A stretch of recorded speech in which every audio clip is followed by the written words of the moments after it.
Well, I'm here to give you an introduction to a course I'm offering in the next semester, which is Monsoon 2026.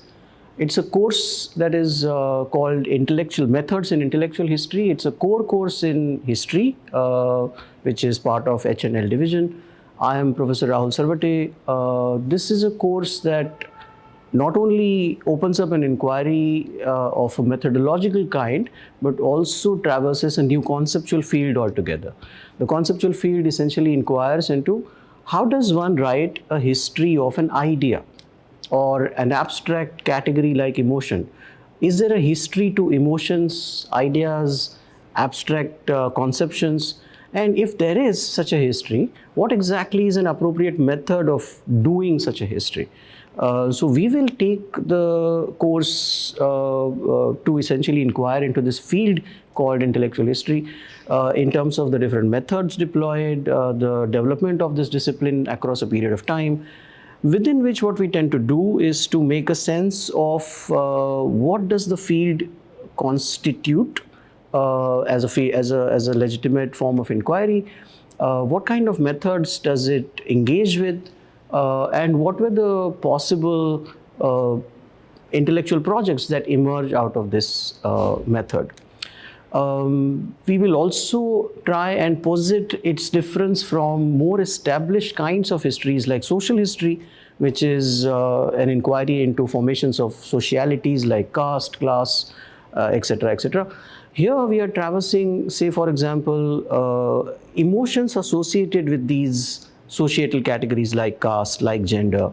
We will also inquire about emotions generated by colonialism, the kind of conflict it nurtures or feelings of alienation that it leads to, and how did people make sense of these across different genres. So we will also look at cinema, we will also look at novels, we will look at categories like statistical methods, also in order to understand abstract conceptions like feelings, emotions, and ideas. Let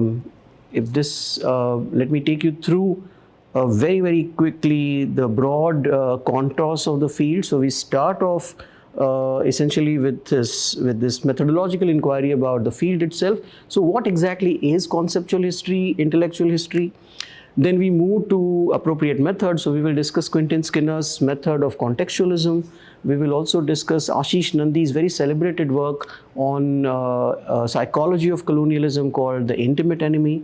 We will read different kinds of histories of practices, such as Michel Foucault's inquiry into prison and total institutions like asylum, and how did these institutions essentially formulate an idea and its practice.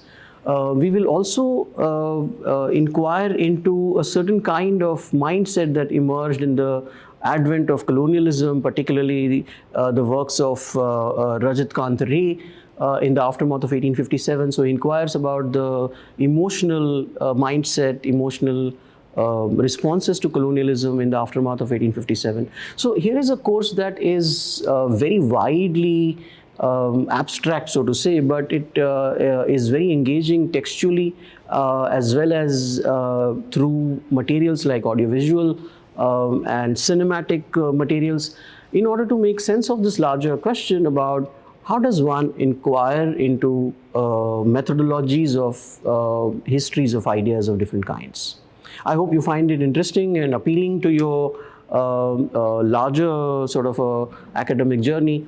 I hope to see some of you in my class next semester. Thank you.